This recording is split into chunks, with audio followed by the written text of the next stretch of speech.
Hello everyone, I am the storyteller and I am here to help you today. I know you use this video to fall asleep, so before that, like the video and subscribe to the channel. Also, where are you from and what time are you watching? Now get comfortable and relax.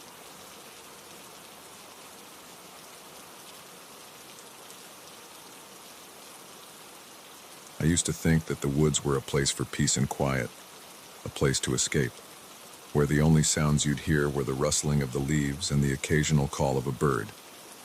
But after what happened to me last fall, I know better. There are things in the woods that don't belong, things you can't explain, and once you've felt their presence, the peace of the forest never feels the same again.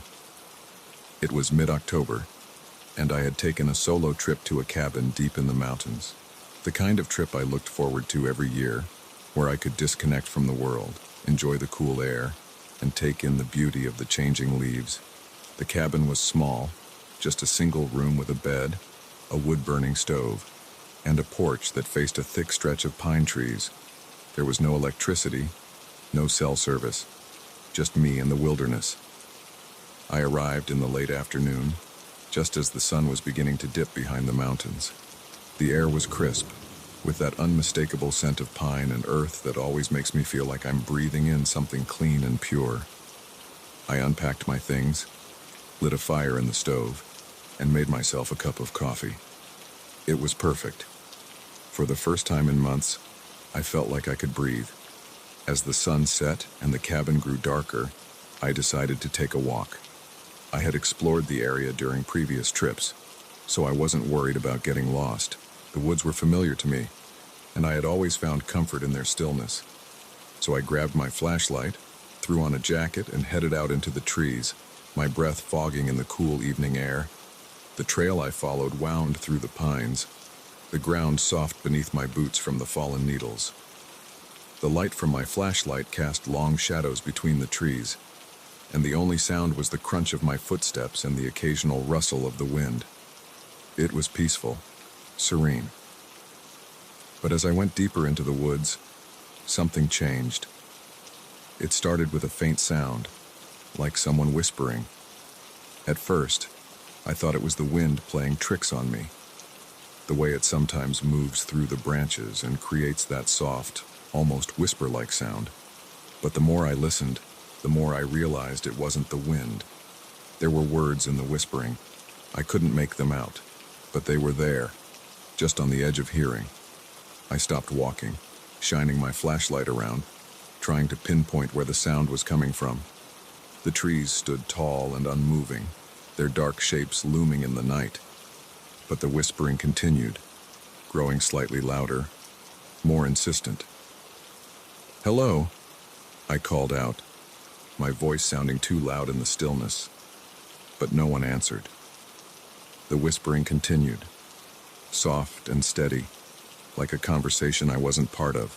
I told myself it was nothing, that I was just tired, that maybe it really was the wind after all. I started walking again, quicker this time, wanting to get back to the cabin before it got too dark. But the farther I went, the louder the whispering became. It was surrounding me now, coming from all directions, though I still couldn't make out the words. My heart started to race, and I quickened my pace, my flashlight shaking in my hand. The trees seemed to close in around me, the path ahead disappearing into shadows, and the whispering, it wouldn't stop. Suddenly, I saw something up ahead, just a flicker of movement between the trees, barely visible in the dim light.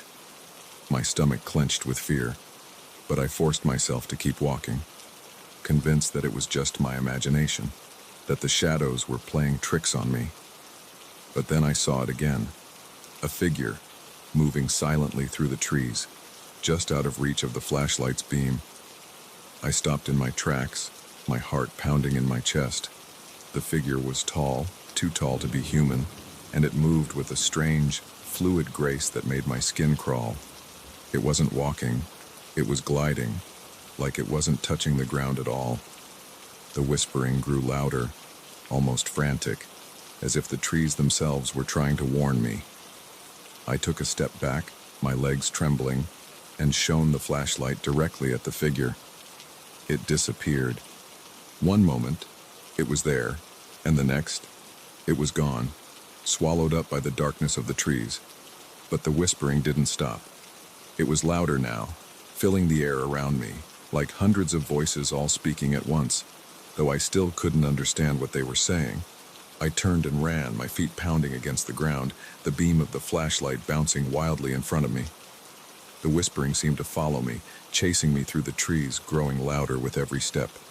I didn't look back. I didn't want to see if the figure was following me. By the time I reached the cabin, I was out of breath, my heart racing so fast I thought it might explode. I slammed the door shut behind me, locking it and bolting it for good measure, even though I knew that if something wanted to get in, a simple lock wouldn't stop it. I stood there in the middle of the cabin, trying to calm myself down, but my mind was racing. What had I seen? Who, or what, was out there in the woods? The whispering had stopped, but the silence that replaced it was almost worse. It was so thick, so complete, that it felt like the world outside had ceased to exist. I could hear my own heartbeat in the quiet, the sound of my breath echoing in the small space. I tried to convince myself that it had all been in my head, that I'd imagined it, but deep down, I knew that wasn't true. Something was out there, and it had been watching me. I spent the rest of the night sitting by the stove, staring at the door, listening for any sound outside. But the woods remained silent, as if they were waiting for something.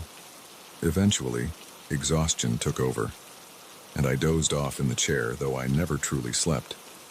My dreams were filled with shadows and whispering voices, and I woke up every few minutes, jolted back to consciousness by the fear that something was at the door.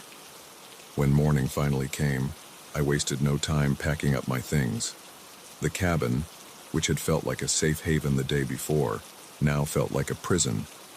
The trees outside the window seemed darker, more ominous, and the memory of the figure in the woods was still fresh in my mind. I left the cabin without looking back, driving away as fast as the narrow mountain roads would allow. The farther I got from the woods, the lighter I felt, like a weight had been lifted off my chest. But the whispering, I could still hear it, faint and distant, as if it had followed me. It's been months since that night, and I haven't been back to the cabin. I'm not sure I ever will. Every time I close my eyes, I can still see the figure in the trees, still hear the whispering voices in the wind. I've tried to forget about it, to tell myself that it was just a trick of the mind, but I know what I saw. I know what I heard, and I know that the woods are not as empty as they seem. So if you ever find yourself out in the wilderness, alone and surrounded by trees, and you hear whispering in the wind, turn back. Because sometimes, the woods are trying to tell you something, and sometimes, you're better off not knowing what it is.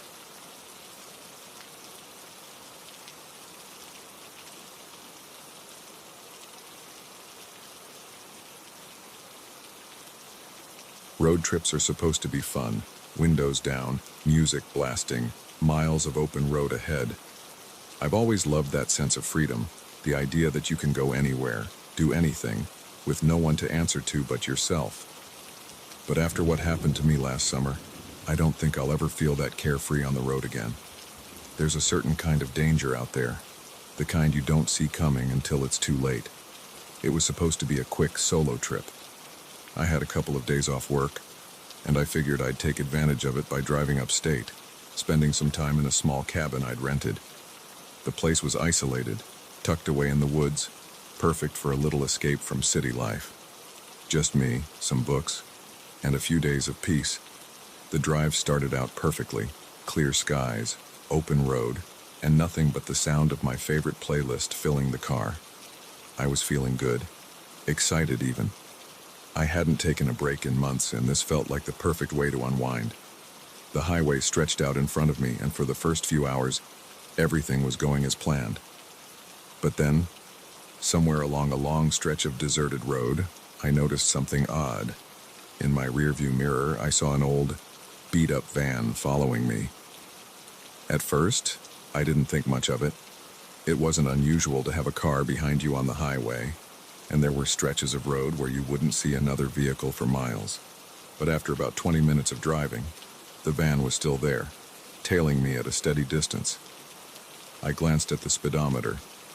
I wasn't driving particularly fast, just cruising along at the speed limit, but the van didn't seem interested in passing me more despite the empty road. I figured it was just a coincidence. Maybe they were going the same way I was. But as the minutes ticked by, I couldn't help but feel a growing sense of unease. Something about the way the van was following me felt off. It stayed at the same distance, never speeding up, never slowing down, just keeping pace with me in a way that felt deliberate. I told myself I was overthinking it. I'd been on the road for a while. Maybe I was just tired, getting a little paranoid. But the longer I drove, the harder it became to shake the feeling that something wasn't right. I decided to test a theory. I sped up a little, pushing the car a few miles per hour faster than the speed limit, just to see if the van would do the same. And sure enough, it did. The van matched my speed perfectly, staying at that same steady distance behind me. Now I was really starting to worry. I glanced at my phone. No service, and of course, I was in the middle of nowhere, miles from the nearest town. The road stretched on, empty except for me and that van. I turned off the music, the silence inside the car suddenly feeling heavy. I needed to figure out what was going on. Maybe it was nothing.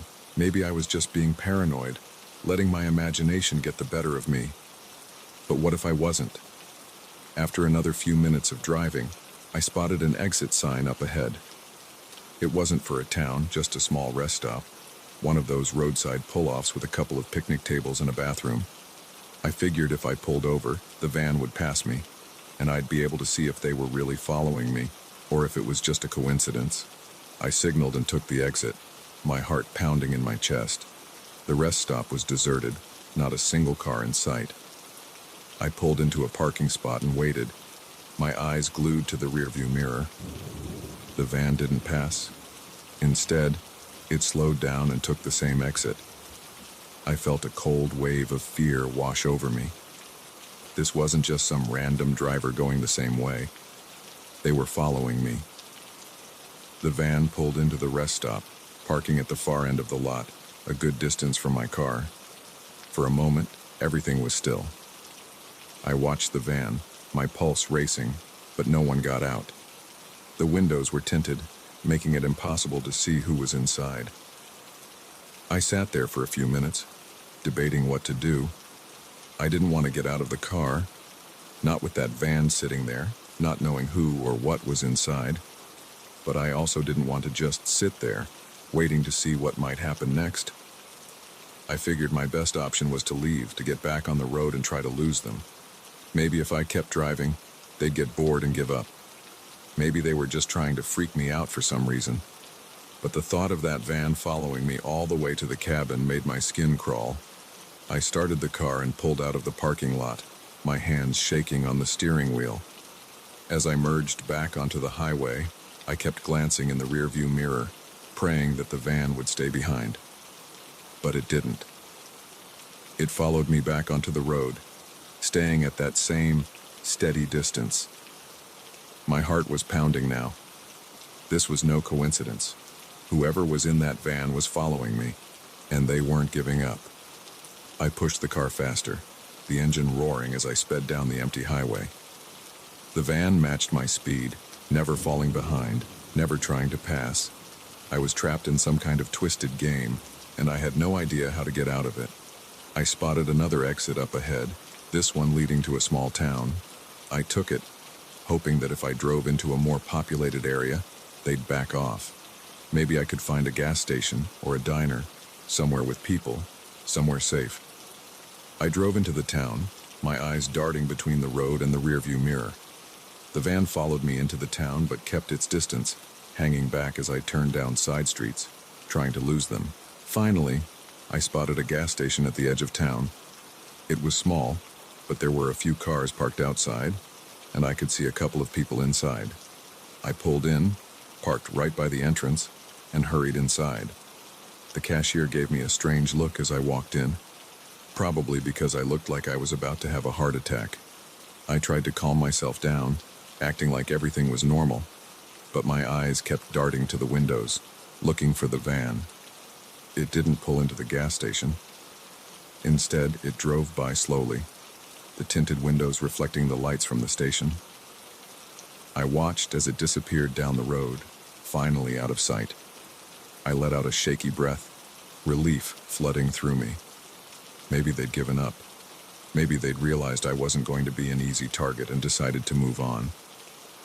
I stayed at the gas station for a while, buying a drink and chatting with the cashier to calm my nerves. When I finally felt ready, I headed back to my car, scanning the road for any sign of the van. Nothing. It was gone. I drove the rest of the way to the cabin with my heart still racing, constantly checking the rearview mirror, half expecting the van to appear out of nowhere again. But it didn't. By the time I reached the cabin, the sun was starting to set, and I felt a wave of exhaustion hit me. The cabin was as peaceful as I'd hoped, tucked away in the woods with nothing but the sound of the trees rustling in the wind. But I couldn't shake the feeling that I was still being watched. Every time I looked out the window, I half expected to see the van parked in the driveway, waiting. I spent the next 2 days at the cabin, trying to relax, but I never really felt safe. Every time I heard a car pass by on the distant road, my heart would race, and I'd peek out the window expecting the worst. When the trip was over, I drove home, taking a different route this time. I didn't see the van again, and I haven't seen it since. But that experience has stayed with me. I don't know who was in that van or what they wanted. Maybe it was just someone messing with me, trying to scare me for fun. But whatever their intentions were, it worked. I've never felt comfortable on a road trip since. Now, whenever I'm driving alone, I find myself glancing in the rearview mirror, looking for that same old beat-up van. And every time I see a car following me for more than a few miles, my heart skips a beat, because you never know who's out there, watching, waiting.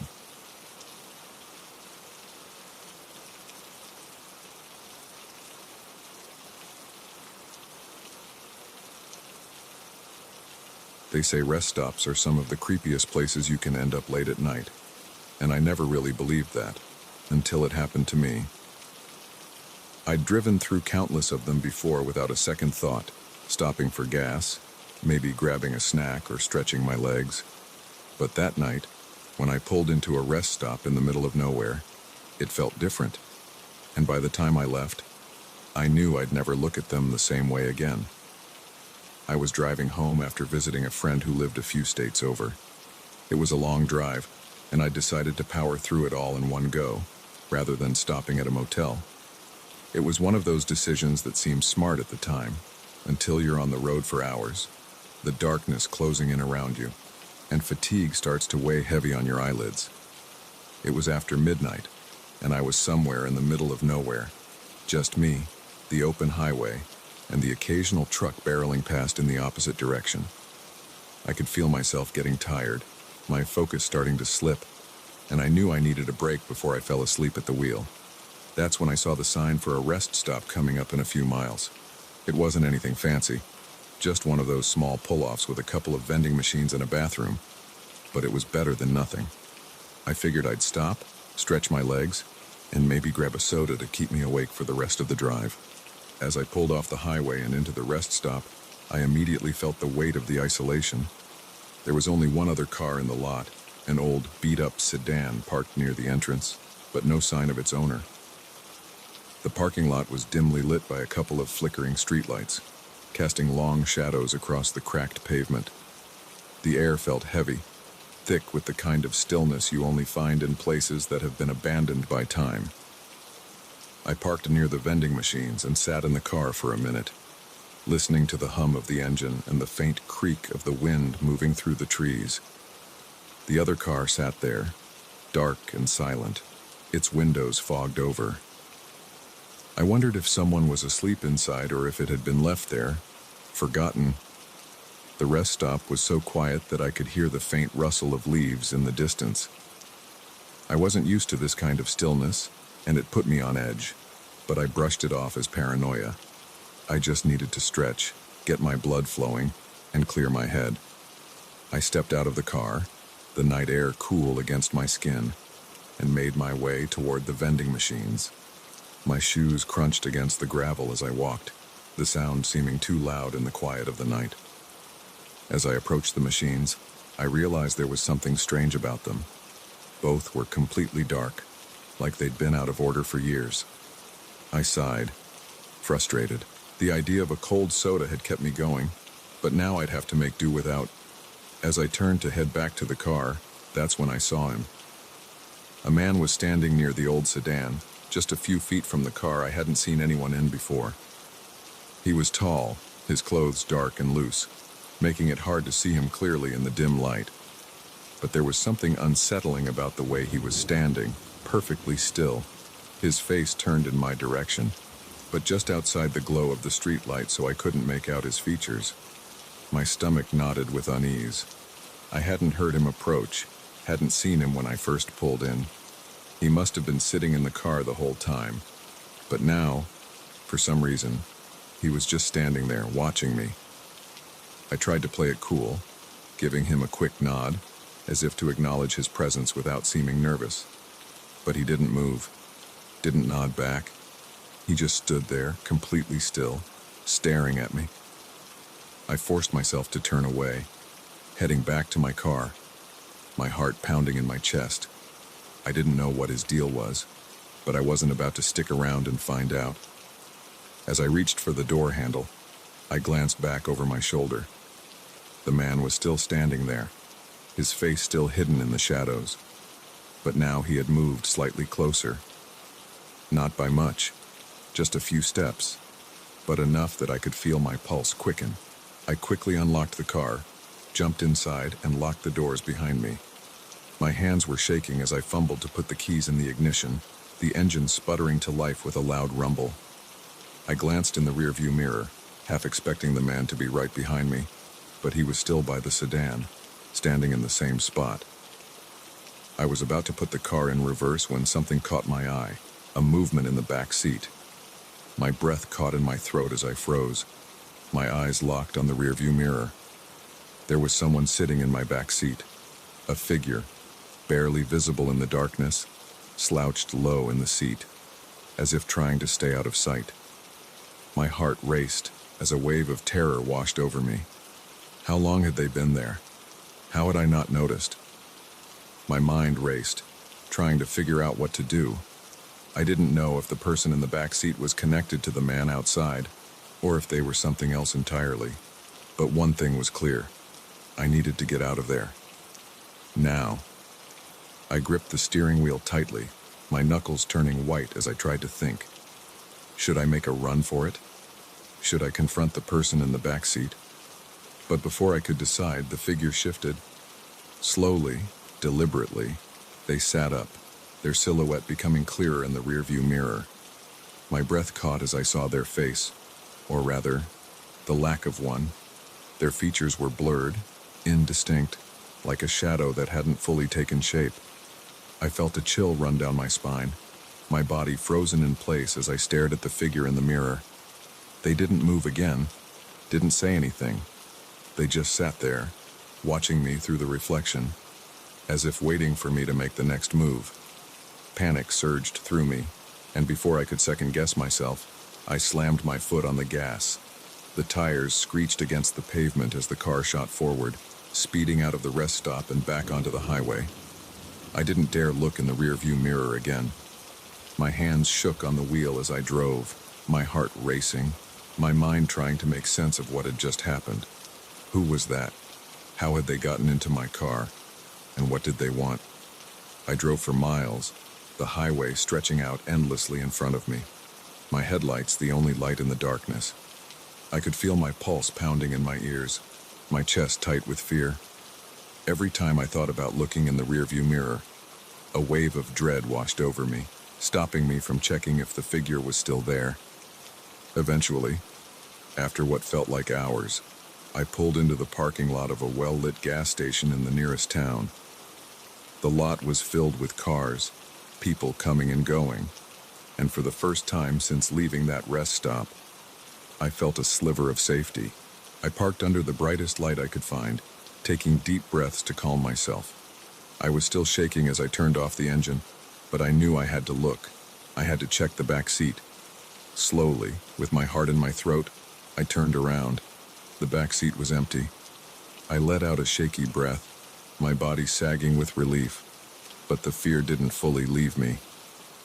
I sat there for a while, trying to make sense of it all, trying to convince myself that what I'd seen had just been a trick of the light, a product of my exhausted mind.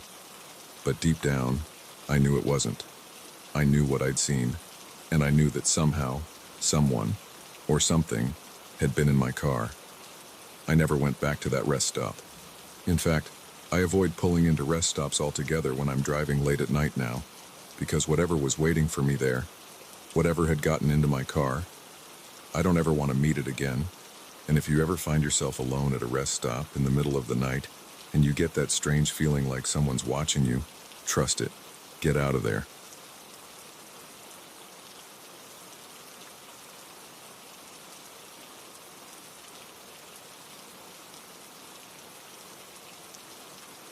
I've never liked driving in the fog. There's something about the way it rolls in, thick and suffocating, that makes you feel like you're driving through a different world. Everything becomes muted, ghostly, like the world outside your car doesn't really exist. It's disorienting, and the feeling of not being able to see what's just a few feet ahead of you is unnerving, to say the least. But nothing I'd experienced before could have prepared me for what happened that night.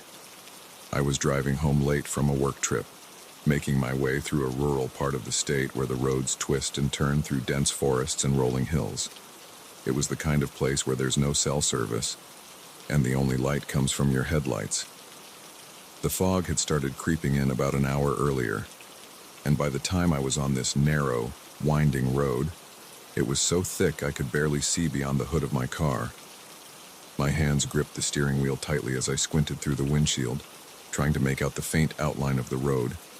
The trees on either side loomed like dark, towering shadows, and every now and then, the road would disappear entirely into a wall of fog, leaving me feeling like I was floating in some kind of white void. I turned the radio off, needing the silence to concentrate.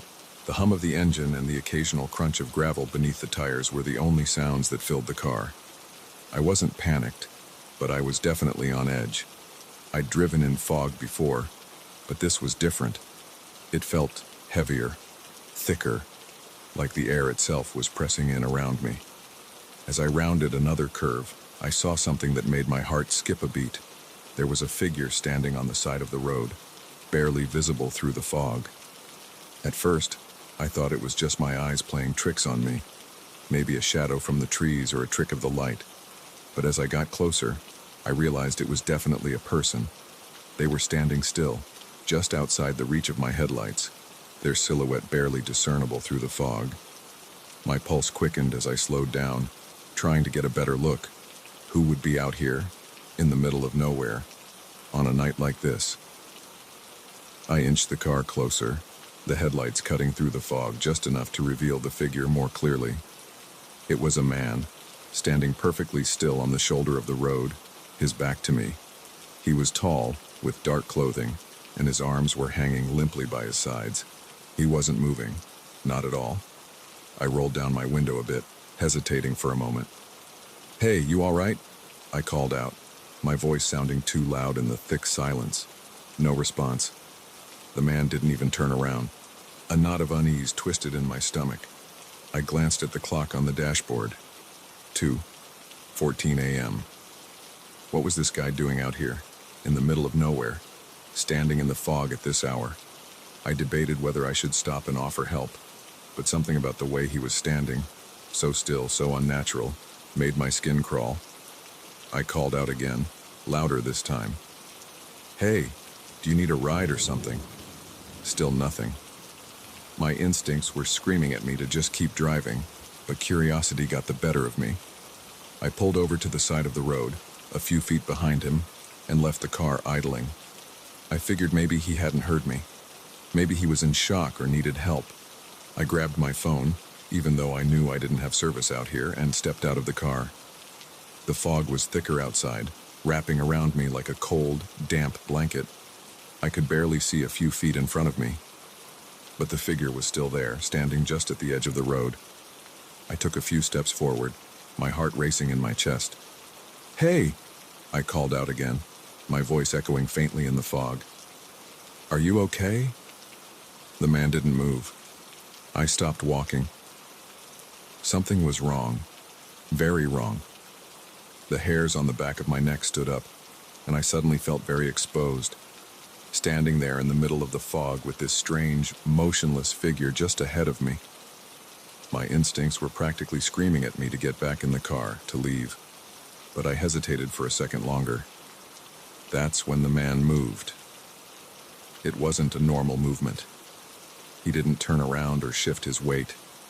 Instead, he seemed to glide backward, his feet never leaving the ground, as if he was being pulled into the fog by some invisible force. The movement was slow, deliberate, and completely unnatural.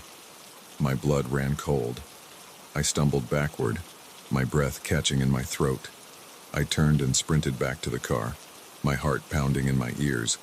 I fumbled with the door handle, threw myself into the driver's seat, and slammed the door shut behind me. The figure was gone.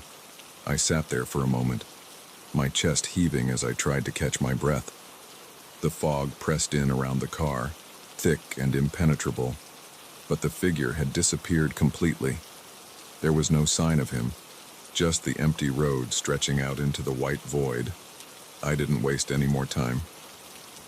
I floored the gas pedal, the tires spinning for a second before gripping the road and sending me speeding down the highway. My hands were shaking on the steering wheel, my mind racing with questions I didn't want to answer. What had I just seen? Who, or what, was that figure? And where had he gone? I kept driving, my eyes darting between the road and the rearview mirror, half expecting to see the man standing behind me, or worse, sitting in the back seat. But the road was empty.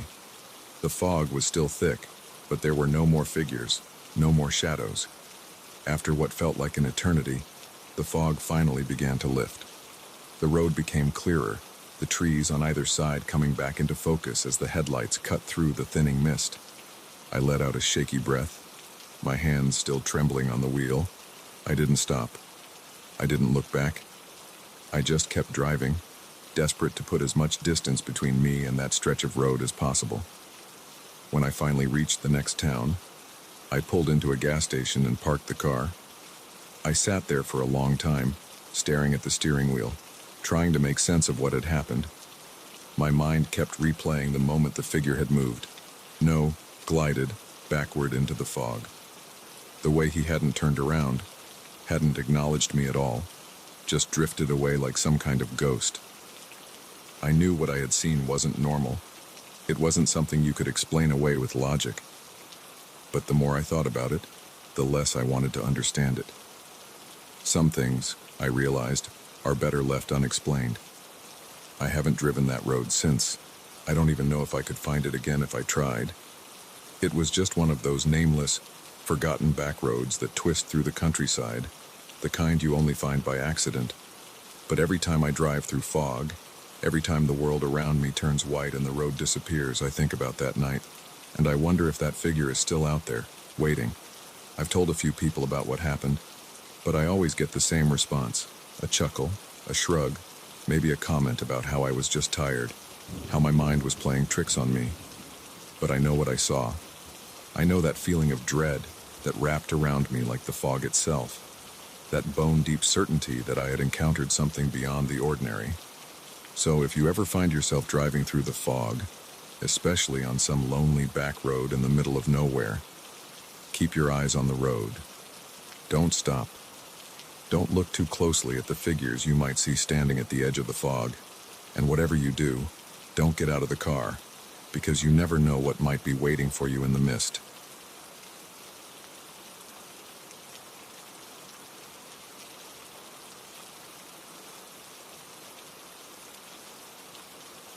You know that feeling when you walk into a place and something just feels off? Like the air is a little too still, the shadows a little too dark, and you can't shake the sense that something's watching you, even when you're alone. I never really believed in that sort of thing before. I thought it was just superstition, people reading too much into old stories or letting their imaginations get the better of them. But after what happened at that cabin, I'll never doubt that feeling again.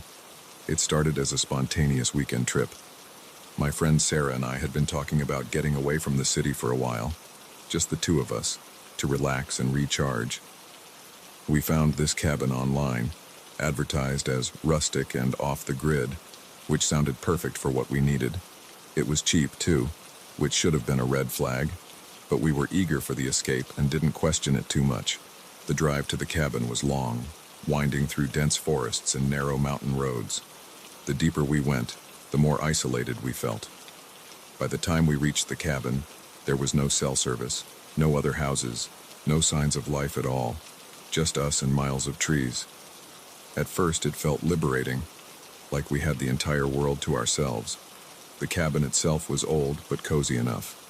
It had the basics: a small kitchen, a wood-burning stove, 2 bedrooms, and a porch that overlooked the forest.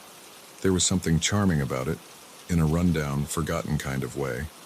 But even in the daylight, I couldn't help but feel a little unsettled. The place felt empty.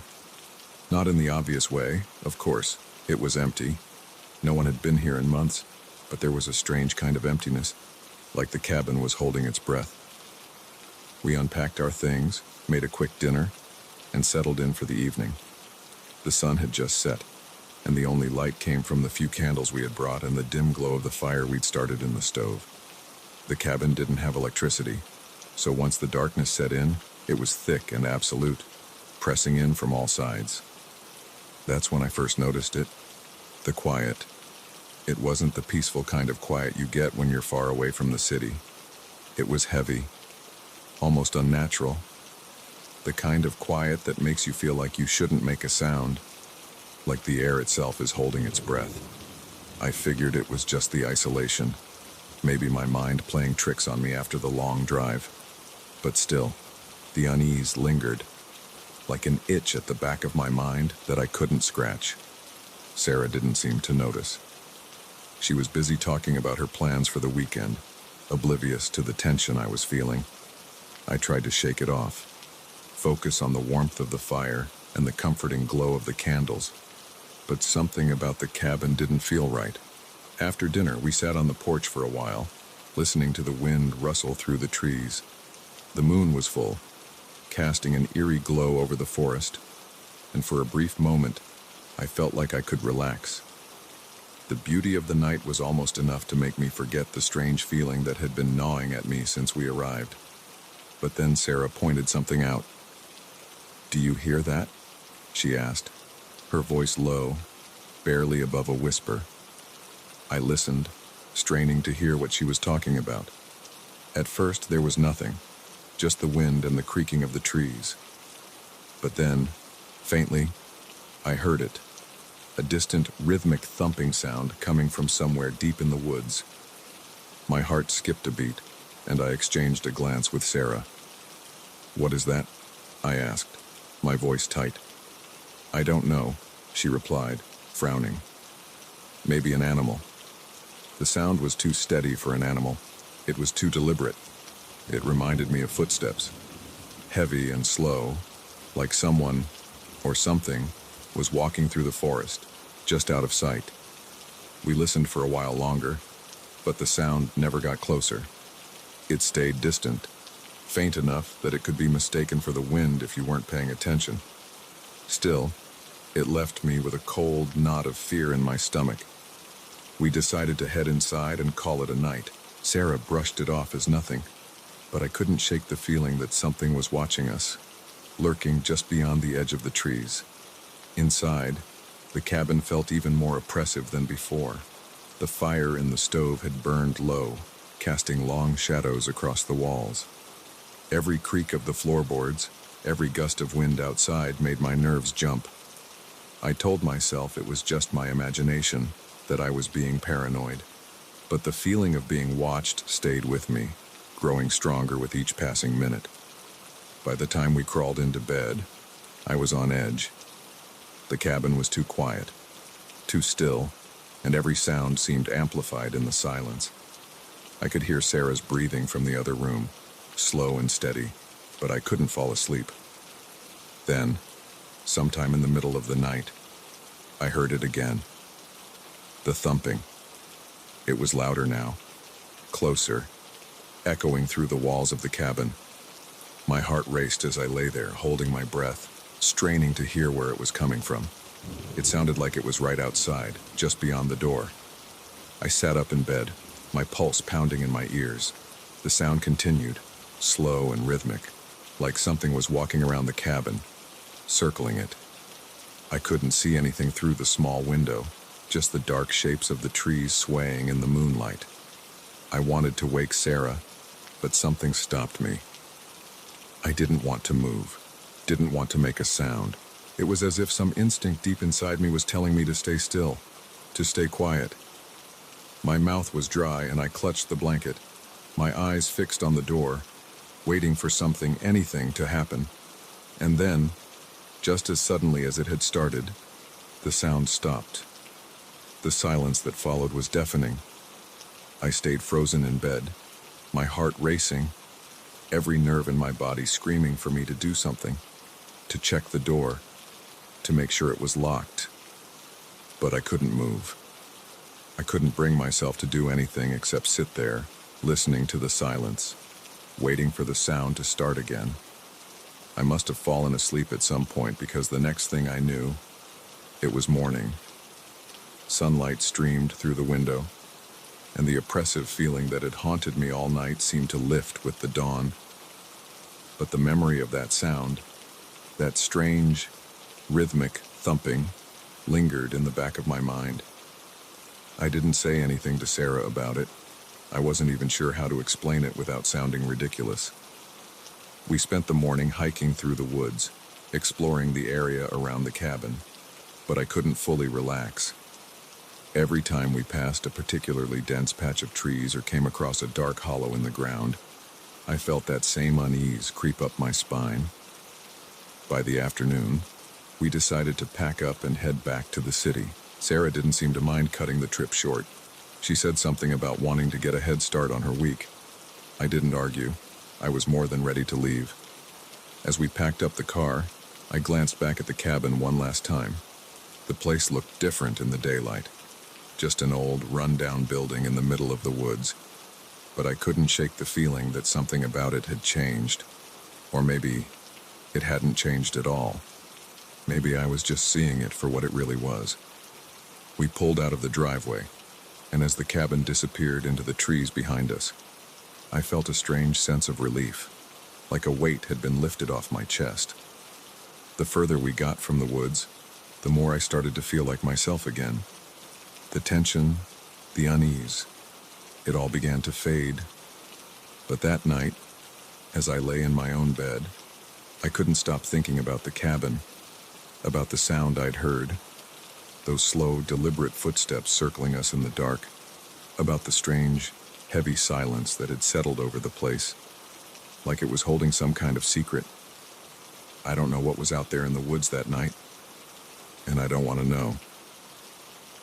But I'll never go back to that cabin, and I'll never ignore that feeling of unease again, because sometimes it's not just your imagination.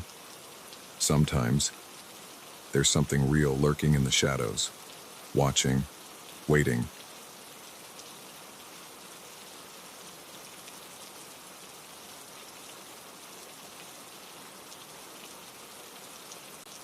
There's something about the deep woods at night that feels otherworldly. You can be miles from civilization, surrounded by trees so thick they block out the moonlight, and suddenly the world feels like it's shrunk down to the small circle of your campfire. Out there, it's easy to forget that the world outside exists. I've always loved that feeling, the way nature pulls you in and wraps you in its stillness. But on this particular trip, that feeling turned into something else. Something much darker. It was supposed to be a solo camping trip, just me in the woods for a weekend of quiet. I'd been stressed with work, and I needed a break from people, from noise, from the constant buzz of everyday life. So, I packed up my gear and drove out to a national forest I'd camped at a few times before. It was remote enough that I knew I'd have the place to myself, but familiar enough that I felt comfortable being out there alone. I set up camp in a small clearing next to a stream. The water babbled softly, the trees swayed gently in the breeze, and for the first time in weeks, I felt myself relax. I spent the afternoon hiking, enjoying the fresh air and the solitude, before returning to camp just as the sun started to dip below the horizon. By the time I'd built a fire and made dinner, it was dark, and the woods around me were bathed in shadows. That's when I first noticed it, something just beyond the edge of the firelight. At first, I thought it was nothing more than a trick of the light. The way the flames flickered, casting moving shadows, could easily make you see things that weren't really there. But there was something about this particular shadow that felt off. It was too still, too solid, standing just at the edge of my vision. I stood up, squinting into the darkness. "Hello?" I called, my voice breaking the stillness of the night.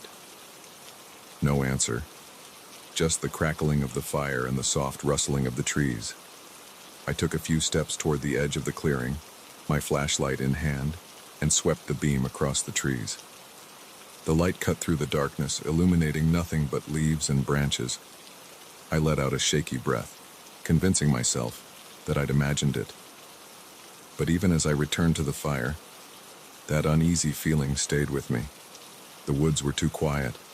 The normal sounds of the forest, crickets, frogs, the occasional rustle of an animal in the underbrush, were gone, leaving only the sound of the crackling fire and the soft rush of the stream. I told myself it was just my nerves. Camping alone can do that to you. Make you jumpy. Make you see things that aren't there. I tried to shake it off, settling back down by the fire and focusing on the warmth of the flames. But I couldn't shake the feeling that I wasn't alone. After a while, I decided to call it a night. I doused the fire, making sure the embers were fully extinguished, then crawled into my tent. The small space felt comforting, a thin barrier between me and the dark woods outside. I zipped the door shut, leaving just a small opening for fresh air, and settled into my sleeping bag. But sleep didn't come easily. Every time I closed my eyes, I felt that same creeping unease. The silence outside was deafening, and every small sound, every crack of a branch, every rustle of leaves made my heart race.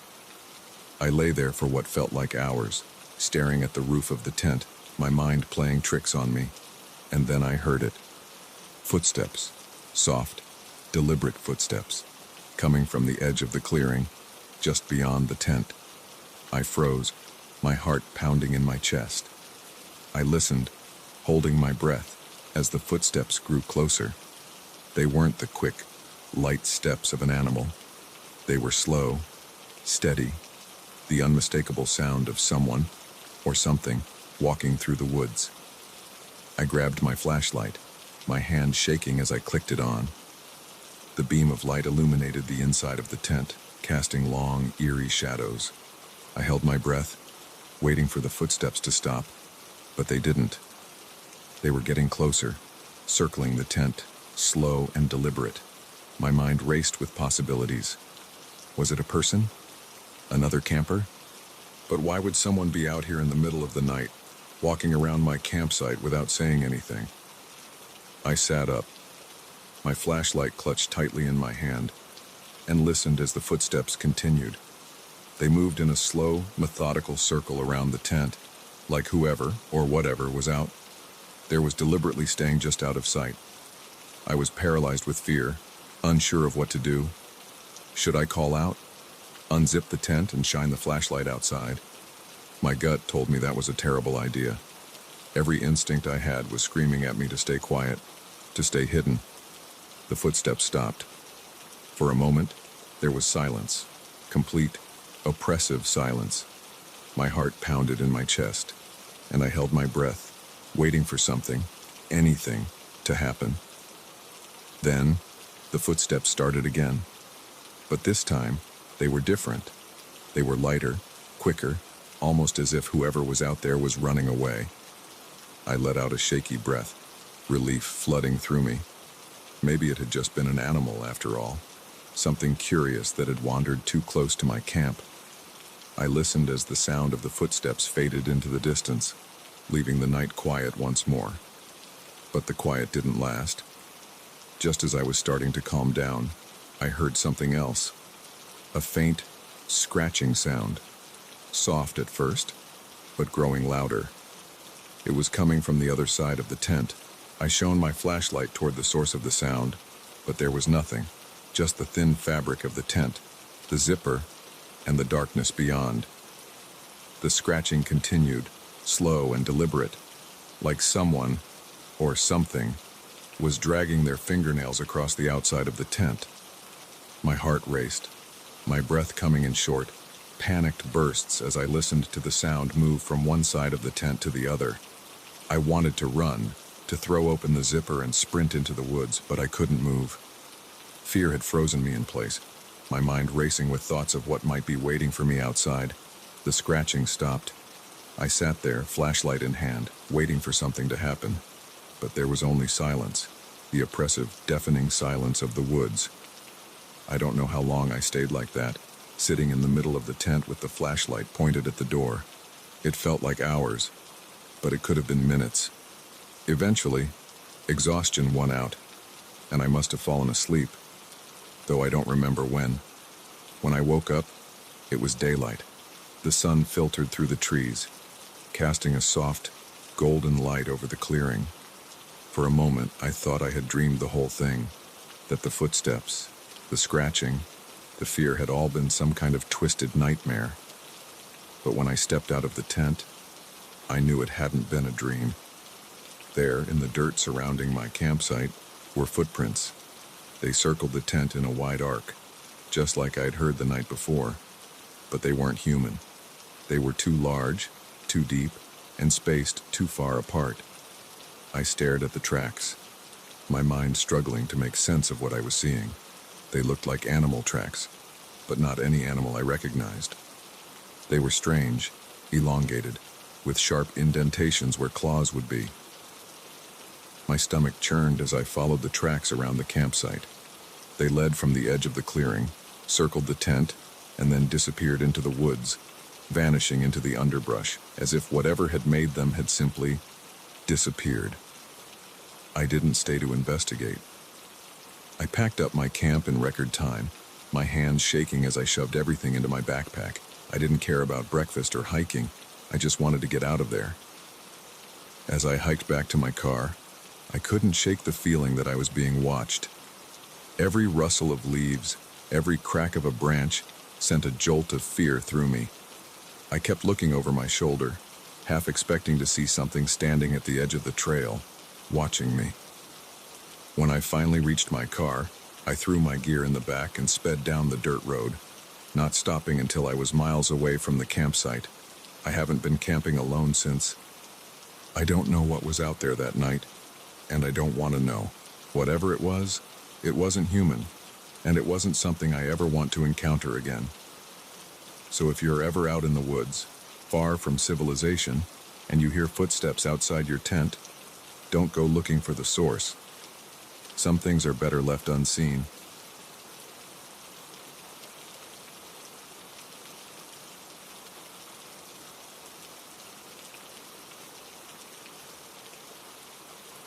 You know those long stretches of highway where the road disappears into the horizon, and there's nothing but darkness ahead. It's unsettling enough to drive them during the day, but at night, they take on a whole different atmosphere.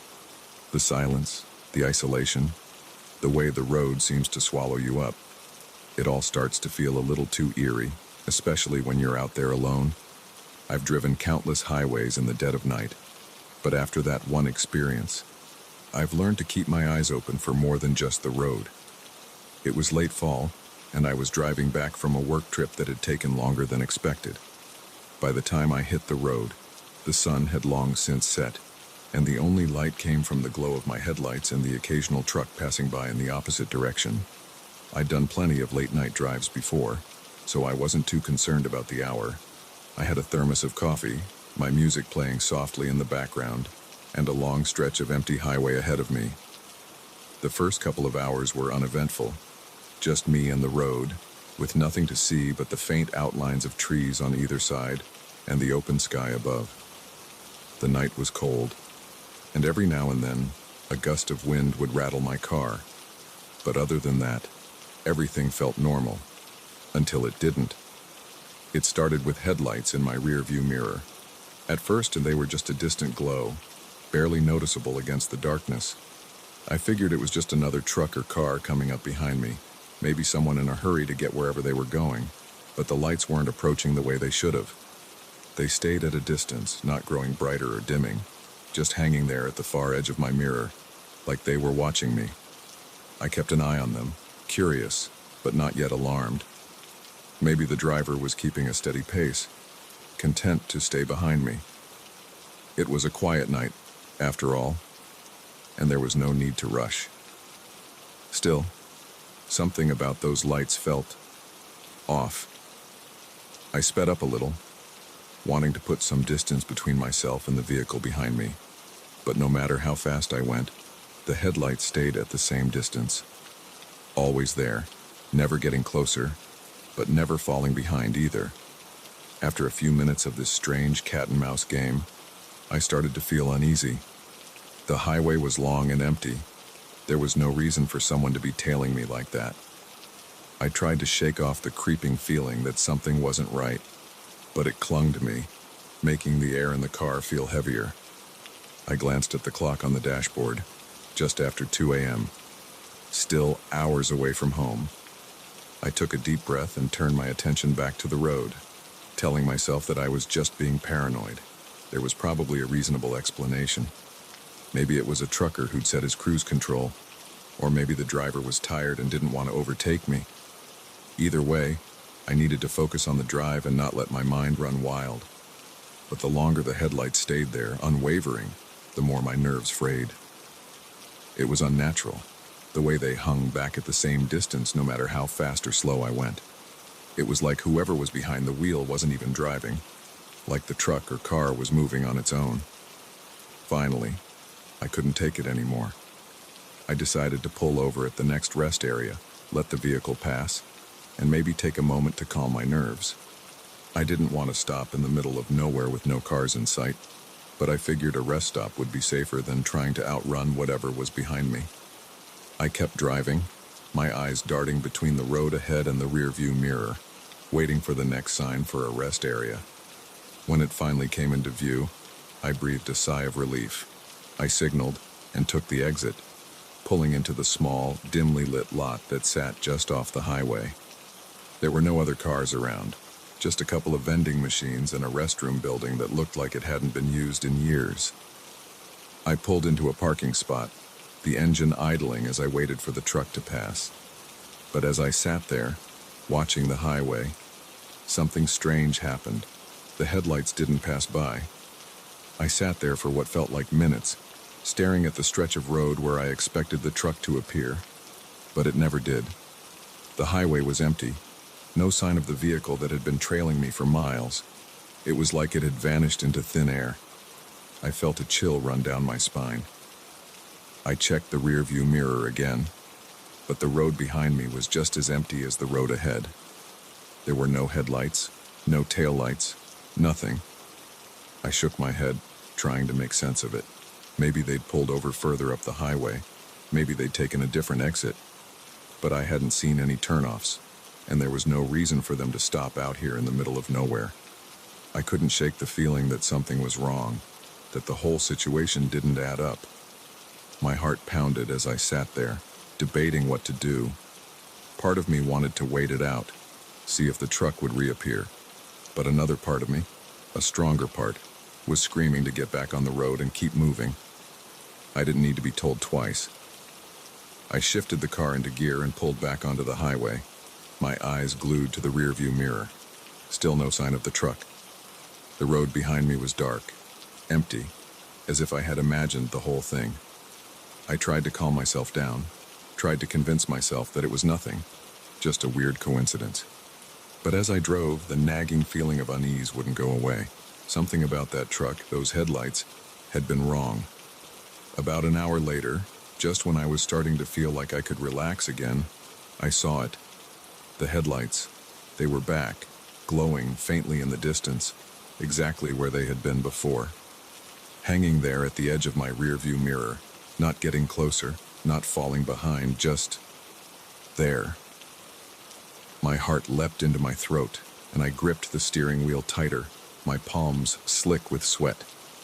I tried to think of an explanation, tried to tell myself that it was just another vehicle, but deep down, I knew it wasn't. The truck had found me again. I pressed down on the gas, the engine roaring as I pushed the car faster. But no matter how much speed I gained, the headlights stayed at the same distance. It was like they were tethered to me, following me no matter where I went. I don't know how long I drove like that, my eyes flicking between the road and the headlights in the mirror. But eventually, something snapped in me. I slammed my foot on the brake, bringing the car to a screeching halt in the middle of the highway. I didn't care if it was dangerous. I didn't care if I was being reckless. I just needed to know. The headlights didn't stop. They vanished. 1 second, they were there, glaring in my mirror, and the next, they were gone, leaving nothing but the empty highway and the blackness of the night. I sat there, frozen, my hands trembling on the steering wheel, my mind racing. How was that possible? How could a truck, or whatever it was, just disappear like that? I didn't have an answer. I didn't want one. I put the car back in gear and sped off, determined to put as much distance between myself and whatever had been following me as possible. I made it home just before dawn, exhausted and shaken, but grateful to be off the highway. I didn't tell anyone what happened that night. How could I? What would I say? That a phantom truck had followed me for hours and then disappeared into thin air. But I know what I saw. I know that those headlights weren't just a trick of the mind. Something had been out there. Something that didn't belong on that highway, and it had followed me. Now, every time I drive at night, I can't help but check the rearview mirror, half expecting to see those headlights again, hanging there at the edge of my vision, waiting for the perfect moment to reappear. And if they ever do, I don't think I'll stop next time. Because whatever was following me that night, I'm not sure it was something I could outrun.